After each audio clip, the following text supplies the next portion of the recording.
Okay, so my newest endeavor is fresh milled flour and using that to make my bread. And I've made bread for a long time. And this is a complete game changer. It has way more nutrients. And honestly, it keeps me full longer. I was just telling a friend of mine that I had a bacon, egg, and cheese English muffin for breakfast with an air fried hash brown patty at around 8 o'clock, and it's 12:15-ish right now, and I'm not hungry at all. So it's amazing.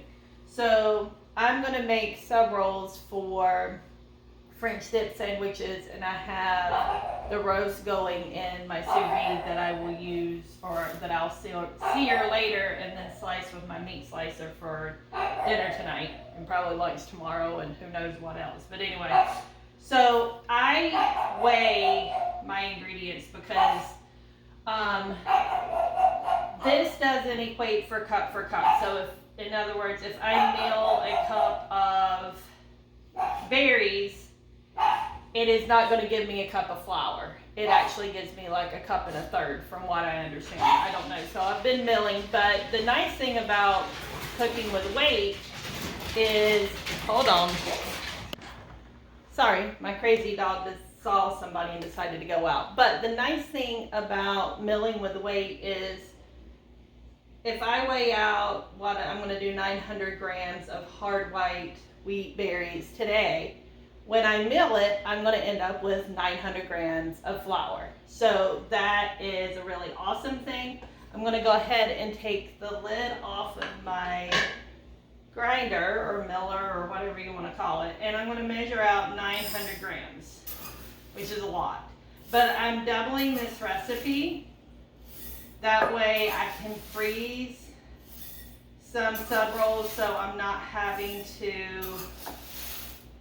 make a recipe every single time I need a sub roll. So I'm trying to double up my batches now that I've kind of gotten the hang of things a little bit to give me some extra time. So it takes as long to make 2 batches as it does 1. So there we go. So that's 900 grams.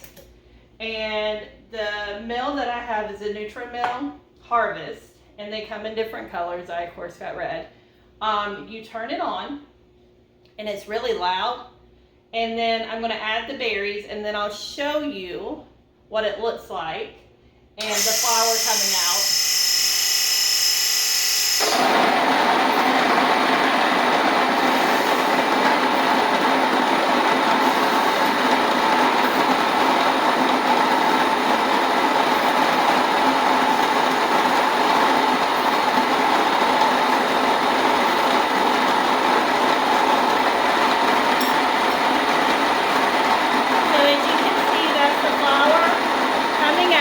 It's really loud, so excuse the noise.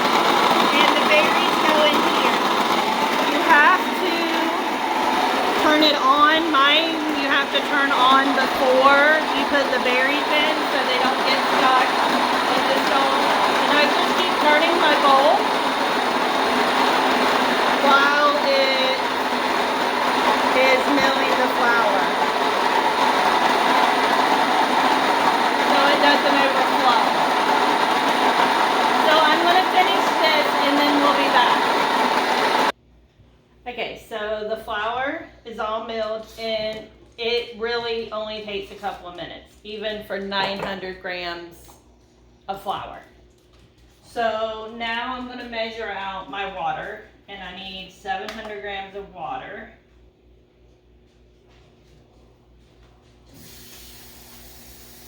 And it needs to be warm water. So I'm just going to run this for a few minutes so it can get warm. I've already measured out my salt and sugar, and I have that over at my mixer ready to go. And I had to get a different mixer because when I jumped on Black Friday and bought a bunch of these things, and I know I'm not in camera, I'm sorry. I was reading a lot because there's a huge learning curve, and that was concerning to me because, you know, I'm a perfectionist, so I want to do everything right the first time, and that doesn't always happen. That's okay. But I was reading how a lot of people had a KitchenAid mixer, which I have, that I bought on Black Friday 2 years ago. And no, not 2 years ago, I'm sorry, in 2019, so 4 years ago. So I have 500 grams here. I need to get some more. And so anyway, a lot of people were saying how it would burn up the KitchenAid because it's a lot more dense. So I need 200. So since the Black Friday sale was still going, I got an RT mixer. I think is how you say it. It's from Nutrimil as well. And I'm glad I did, because when I was trying to make bagels, sourdough bagels, way before this, I had a hard time with that because my KitchenAid mixer just couldn't do it. So I was like, well, we're just going to bite the bullet and buy what I need. So that's what I did. So I'm going to bring my water over to the RT mixer. I'll bring you guys first and lift you up. I ended up moving my kitchen around a little bit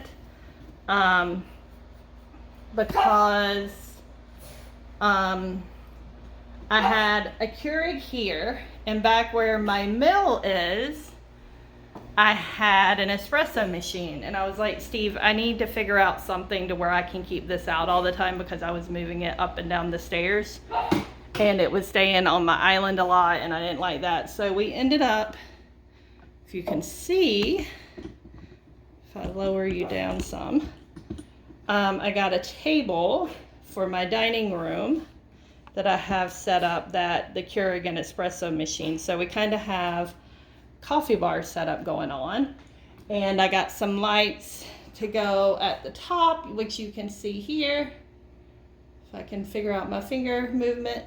And I got a neon light that said coffee, even though Steve was like, well, we know it's coffee. I was like, well, it's cute and I wanted it, so I got it off of Amazon. So anyway, so here is where my mixer stays, and I'm not having to move it up and down stairs anymore. So I'm going to adjust the height. I'm going to grab my water, and I'm going to pour my water in the mixer. And then I need, I think it's 6 tablespoons of olive oil. And I'm going to bring my flour over when I come as well. Just need to double check the olive oil measurements. And it is 6 tablespoons. So I'm going to add 6 tablespoons of olive oil.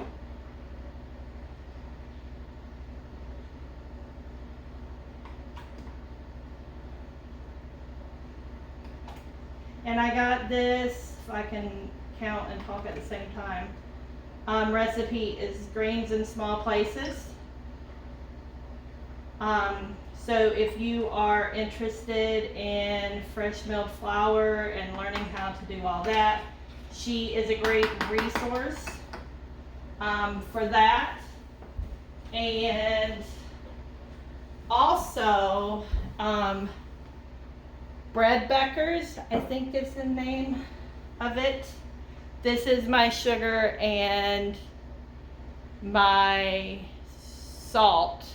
It's 3 teaspoons of salt and I believe 4 tablespoons of sugar. Yes. So I'm just dumping that in.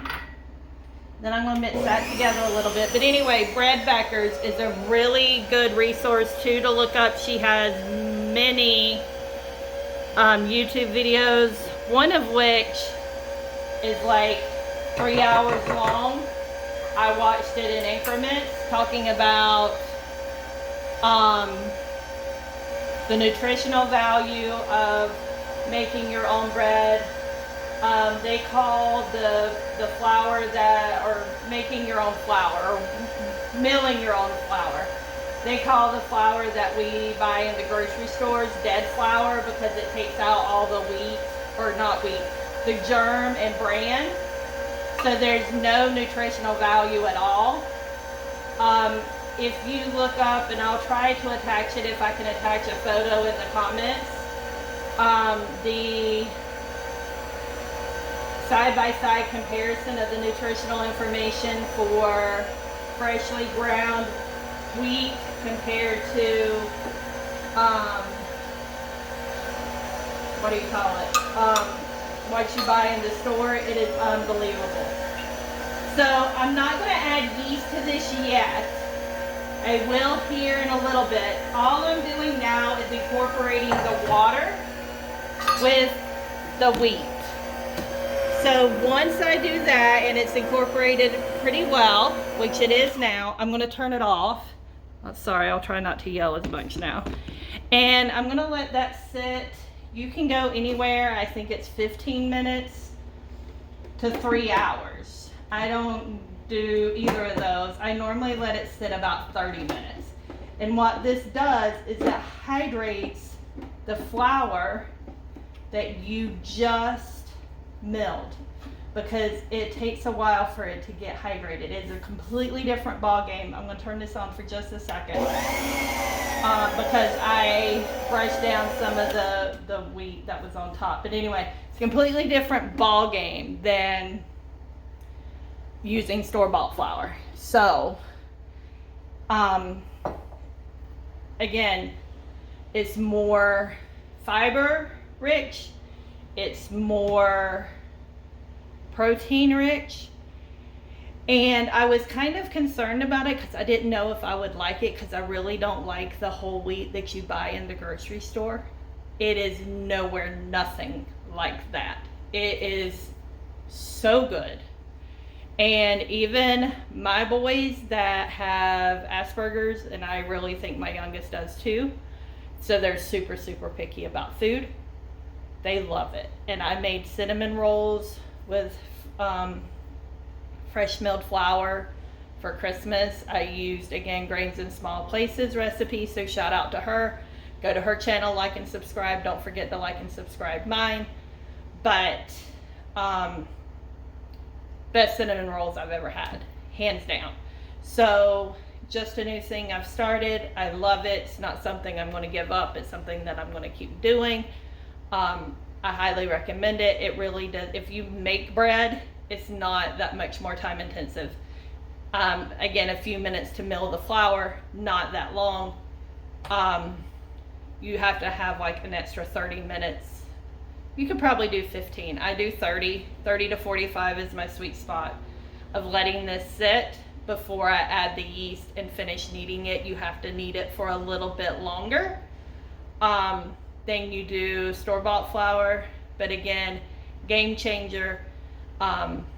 They say that people who think that they are gluten intolerant, not celiac disease, but gluten intolerant, can handle this type of bread, where the flour that you get at the store, they can't.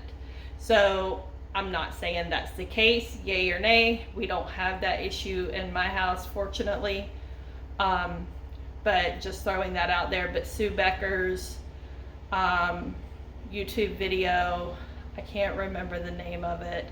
If you type in like bread is the staff of life or something like that, you should be able to find it. Sue Becker, or Bread Beckers is another one.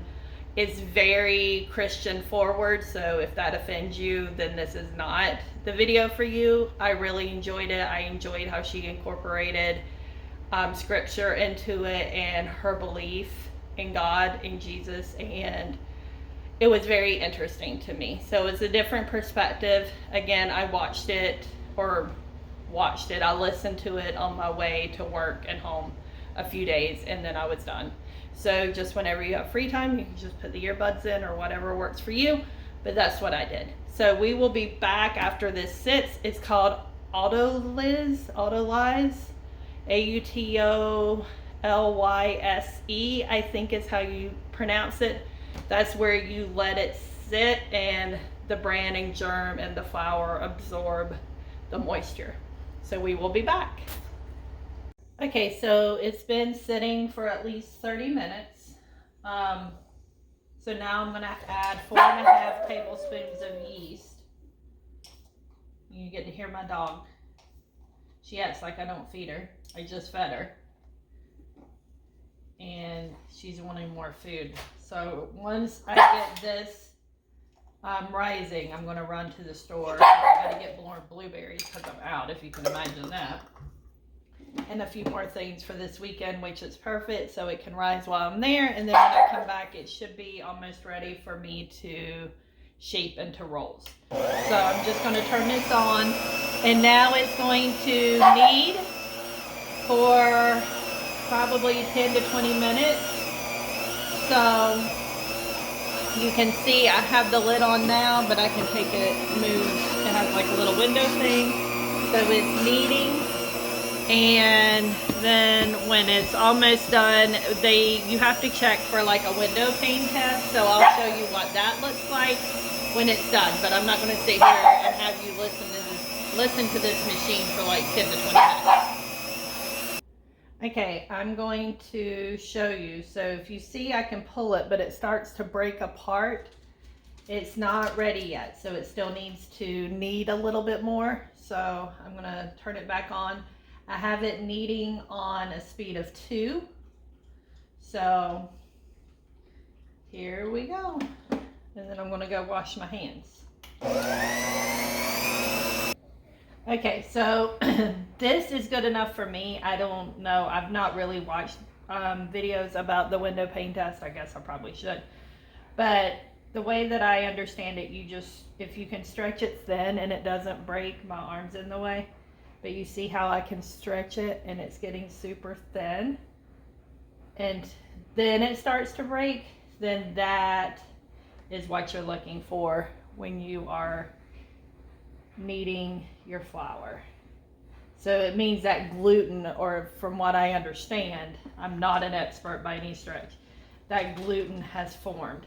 So now I'm going to take my bowl off and I'm going to transfer this to another bowl, and I'm going to put it in my proofer, and I'll show you that in a second. Okay, so I'm going to take a little bit of olive oil and put in my bowl. The recipe doesn't call for this, but I kind of like it. It doesn't really do anything but keep your dough from sticking to the bowl. So I've done that, and I'll throw that away here in a second. Then I take my dough hooks off and take off as much of the dough as I can. And then I'm going to go put this in my dishwater so it can start soaking.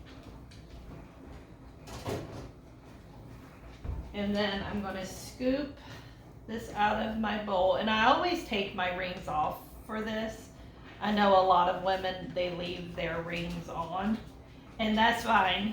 I just don't like the idea of getting bread dough all in the nooks and crannies of my rings. So that's why I take mine off. So just what I do. Like I said, a lot of women leave theirs on.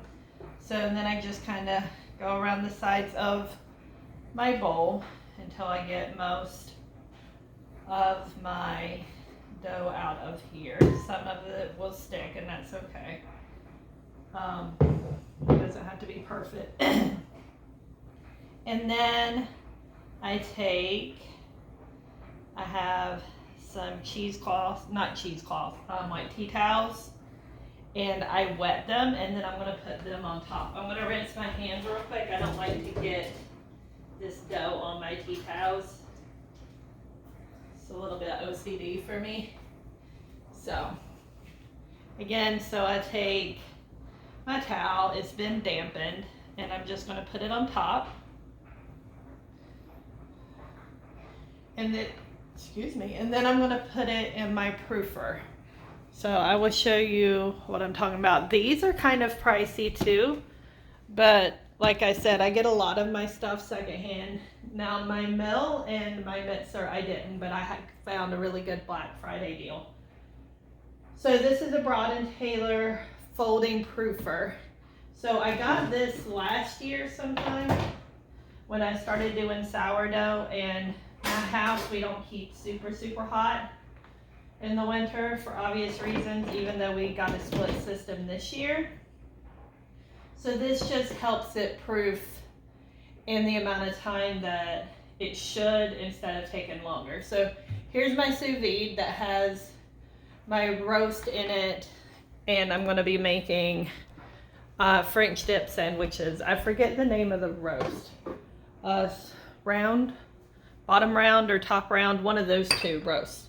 So I'm gonna get this stuff cleaned up. While that's rising, I'm gonna head to the store and pick up a few things that I need for breakfast this weekend and for tonight.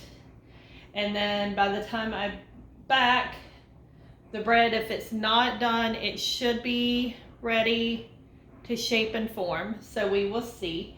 And I'm gonna get this cleaned up and the dough hook cleaned up before I go. I don't like a dirty kitchen. So, anywho, I will come back on and show you how I shape them and the pans that I've started using. And we'll be back. Okay, so I'm back from the store and my bread has doubled in size. You can see it fills this whole huge bowl now. So I'm just going to move my cloth to the side. I forgot to grab my dough scraper that I use to cut everything and my oil. So this is the part that's also different from me making regular bread. You don't, in a lot of cases, you don't put down more flour. You oil your work surface. So it's kind of nice. My island gets oiled and I'm just using regular stuff. So I have this Mr. Sprayer thing. It's amazing. And then I just rub my oil out. And I'm going to turn my dough out. And one batch makes 4 sub rolls. So I'm going to make, I think 4 sub rolls. I need to double check. I'm pretty sure I made 6 last time, and those were pretty big. So I'm probably going to make 12 out of here because I made meatball subs here a while back. Was the first time I made the sub roll recipe, and my youngest, who's super picky with food too and hyper analyzes everything, told me dinner was delicious. So I will take that as a win any day.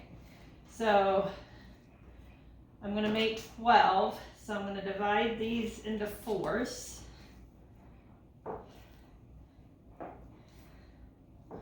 divide this into 4s. And then I'm going to take each 4th and divide it into 3rds.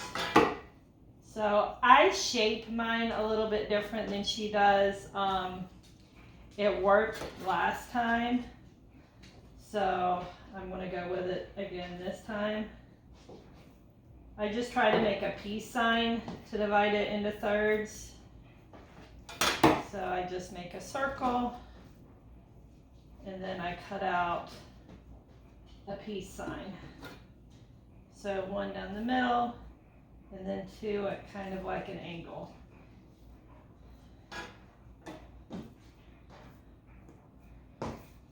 And then I'm going to take these and roll them up and make rolls out of them. You'll see, to where they look like sub rolls. And then they're going to go on my USA pan, which is a brand I never heard of until I started doing this. And I joined a couple of Facebook groups. One I think is called Fresh Milled Flour, and people just raved about these pans, so I was like, okay, we're gonna give it a try, because they had a Black Friday deal as well. I think it was like 25% off, 30% off, I can't remember. So I just take and kind of roll them out into a roll shape. She does other things. It's a little bit more involved, but this works for me. So you kind of make it, and they're gonna grow too.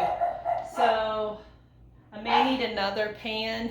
Let me see if I can lower this so you can see. So this is my USA pan. These are my pieces of bread. So I just take and just roll them out, kind of like a sub roll shape, and just put them on my USA pan. Now this will be the first time that I've not used parchment paper, but they say that there is non-stick and they've worked really well. So I think I'm going to try to put 6 on each one. So I'm going to get 6 on here, and then I'm going to have to grab another pan and put 6 on there. Any parts that looks like there's a seam, I'm just kind of pinching together. Make that a little bit elongated. So there's 3. I'll probably put 1 long ways maybe. 4. So put 1 more here and 1 lengthways.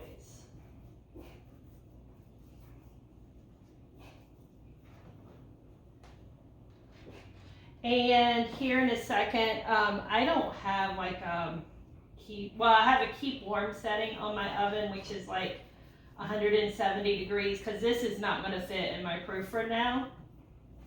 So I turn my keep warm setting on my oven for just like a minute or 2 until it kind of turns on, and then I turn it off. I don't heat it up to the whole 170 because that would be too hot. So just enough to kind of keep it warm. So there's 1 pan. I'm going to do the same thing with the other pan and get my oven turned on so it can warm up just a little bit to help these rise, and then I'm going to bake them. So I'll show you when they're about ready to bake. Okay, so you can see they've risen a pretty good amount, so they could use to rise a little bit more. So I've already turned my oven on, and some of the heat comes out from here.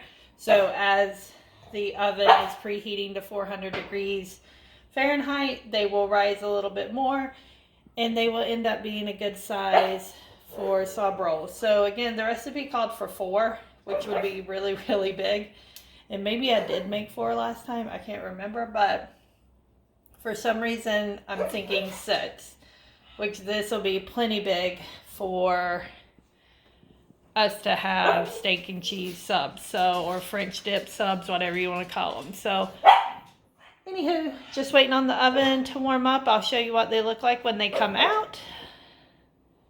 Stay tuned. Okay, so the oven is preheated, so you see how much bigger they've gotten just in that little bit of time, but they're by the heat, so that helps. So she says to spray water, a little bit of water on them. I don't have a spray bottle for water. I need to just buy one, but I keep forgetting until it's time to use it. So I just fill a bowl full of water and just flick some on the bread, and then you're supposed to flick it in the oven too. So I'm going to turn this around, and then I'm going to get these in my oven. Maybe not. I'm not going to turn it around. So just putting them in, and then I'm going to try to remember to put my, I was taking pictures apparently and not trying to turn my camera, so I'm just doing a little bit of water in the oven. I guess this kind of keeps them soft and humid. in there. So there we go. I'm going to set a timer for about 20 to 25 minutes, and then they will be done, and I will be back again to show you what they look like when they're finished. Hey Google, set a timer for 20 minutes. I love my Google thing. 20 minutes starting now. So we'll be back, and they are officially done. So these will cool. I don't need them for about another 2.5 hours anyway. And then I'll slice them when I slice my steak for the steak and cheese subs. And we'll call it a day. Am I the only one, or do people actually leave their oven door open, use the oven to heat their house in the wintertime or help heat the house? But anyway, hope you enjoyed it. If you have any questions, comment below. I'll do my best to answer them or get you in the right location. And don't forget to subscribe and save. Hope you have a great new year.